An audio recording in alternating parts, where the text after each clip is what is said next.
So ayan mga amigo, palabas na tayo ng bayan ng PUV Corpus.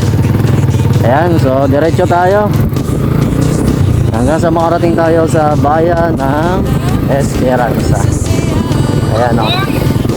Pero sana huwag sana umulan ano, kasi yung panahon kasi dumidilim, tapos liliwanag. Dito na tayo sa Rosing Motorcycle. Wow.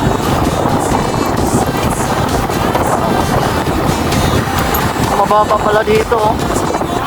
Mababa yung gas nila dito. 87. Matala sa katayan 95. Grabe, mahal.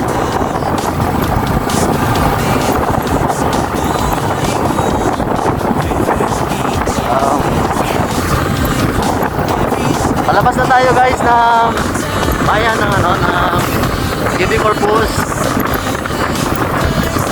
Baybayan nyo na lang yung ating travel para naman makita nyo yung mga gala natin dito sa Masbate. Ayan o, shoutout na lang sa mga taga PUV Corpus. Kung taga rito ka amigo, mega shoutout sa'yo. At mag-comment ka naman dyan para naman makilala namin kayo. At syempre, huwag nyo kalimutan mag-follow at mag-subscribe ano, para naman kung meron tayong bagong upload, ma-update kayo. Ayan, 87, 88 yung gasolina dito.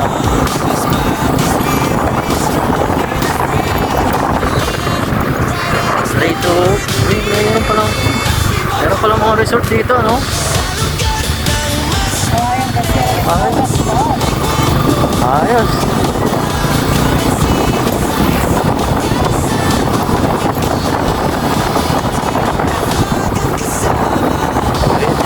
Pakita natin. Ignore kita ako, pero ang entrance.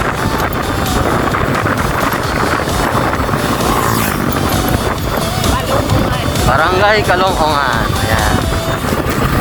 So, dito na tayo guys sa Barangay Kalongkongan. Ayan, part ito ng PUV Corpus.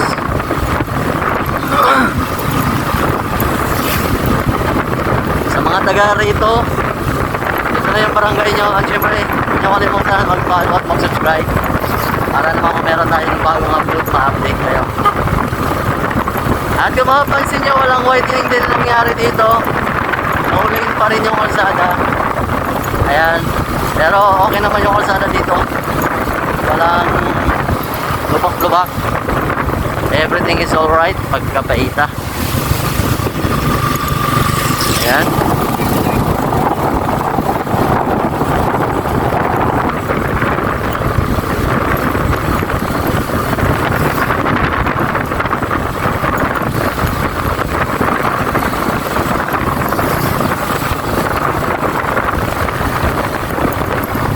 Next, Barangay Bugang.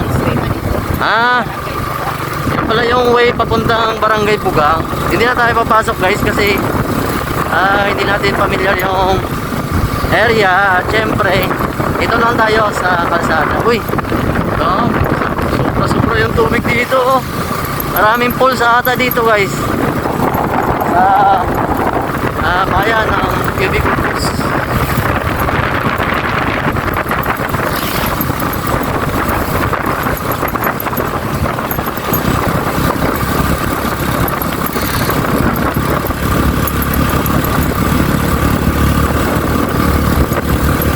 Matagal na rin na panahon hindi na kami naka-rides dito guys.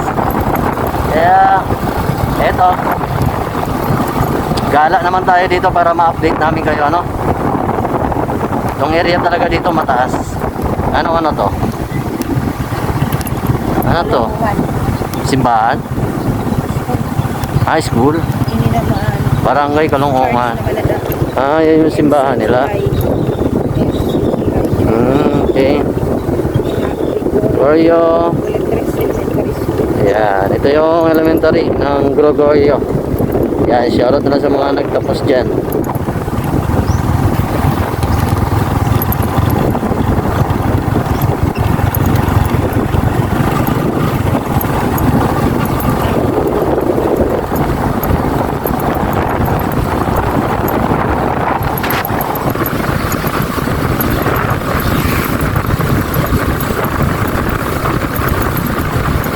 sana tayong ulanin guys, no? Kasi dumidilim na yung panahon. Wala pa naman tayong dalang raincoat.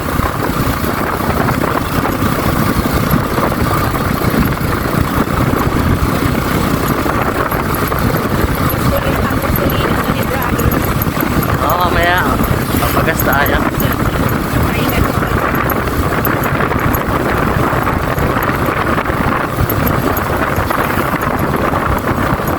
Meron na rin ano dito, store.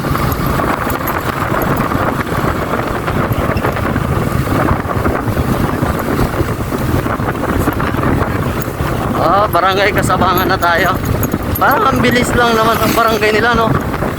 Ang lalapit, samantala yung iba medyo malayo-layo yung biyahe bago mo marating yung isang barangay. Dito ang lalapit lang, ano? So dito kung mapansin nyo guys, binabak ko yung bundok dito, oh. Yan. So siguro papalaparin yung kalsada. Kaya binabak ko nila. Pero mas okay na umatras yan kasi delikado talaga yan sa landslide. Yan. Kaya kung mapapansin nyo, pag maulan, lalo na ngayon, malapit na yung tag-ulan, maraming lupa na naman yung guguho. Kaya okay na ano nila yan, binawasan.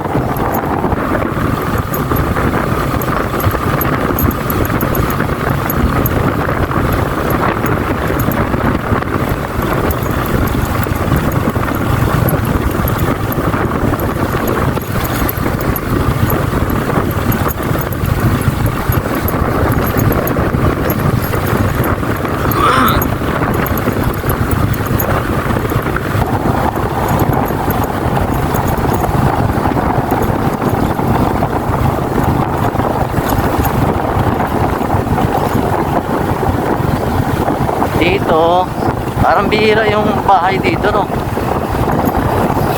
Bihira yung kabahayan.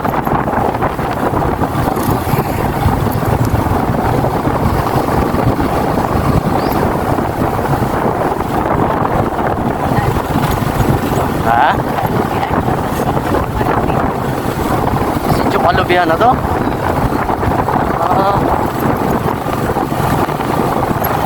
Hindi pa tayo masyado nakalayo, may sityo na agad. Dito naman, tabing dagat na dito guys.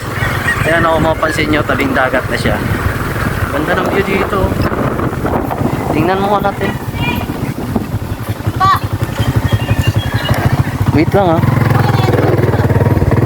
Ayan guys, tingin lang tayo dito, saglit lang. Kasi parang ganda ng view. Ayan.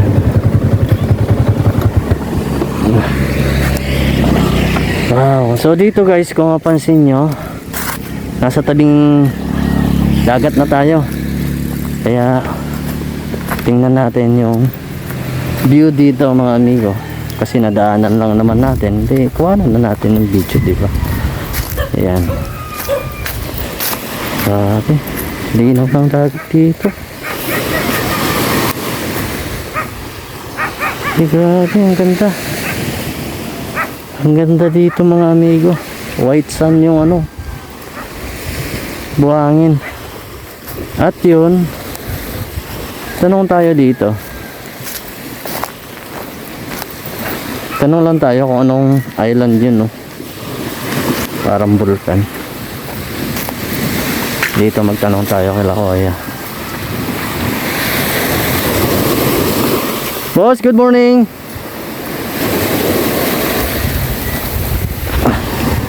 Mga tuwa lang ako.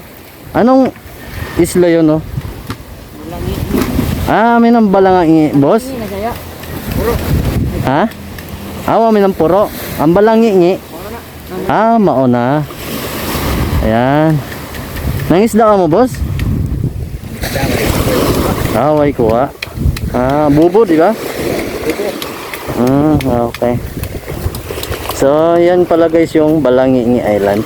Maraming pumupunta dyan. Ha? Permit na rancho. Abot. Okay.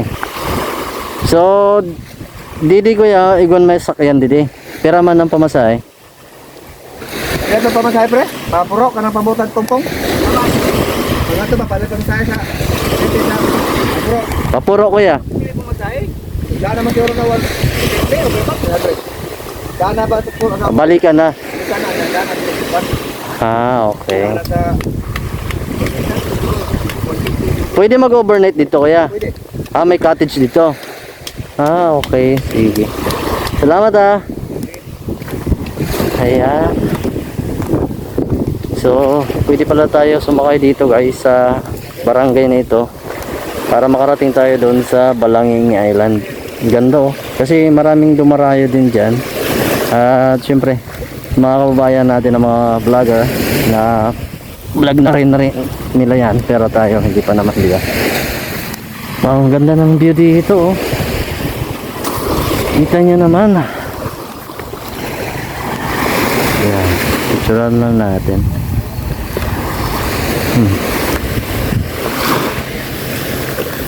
Ganda. So ayan mga amigo, kung gusto nyo masubaybayan yung ating mga travel gala dito sa Masbate kasi lagalag tayo, please follow and subscribe para ma-update kayo sa mga video na ina-upload natin. Tara na. Ayan. Gusto mo picture? Di. Di maganda na. Yan, dyan. Yan, 1. Kaya 1, 2. Medyo madilim. Atras ka. Yan. 1, 2. Yan. Grabe. Grabe. Ang ganda. So, tara na. Let's go na. Anong barangay ito? Nakalimutan ko ang barangay. Sitio Kalubian? Kalubian. Kalubian. So dito guys, pwede kayo sumakay daw kung pupunta kayo dun sa Balanging Island. So malapit lang naman siya pero yung pamasahe hindi masyado. Nahulog. Nahulog ang susi.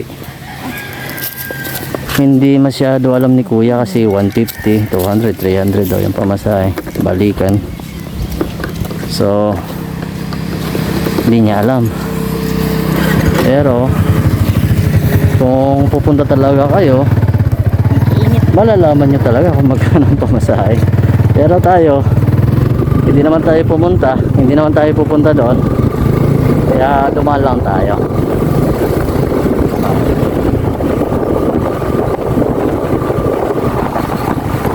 Dito maganda ang area na to kasi malapit lang sa dagat, Kasabangan.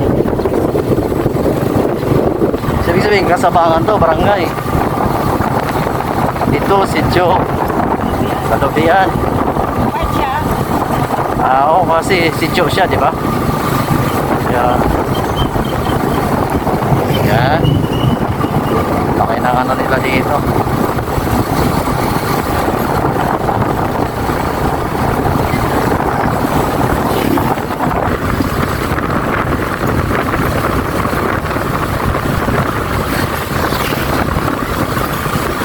Parang napakasimple ang pamumuhay dito, At syempre ang karamihan natin na hanap buhay dito isda, pangingisda.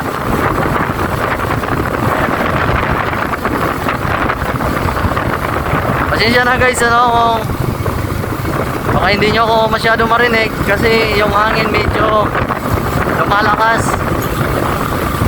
Yan.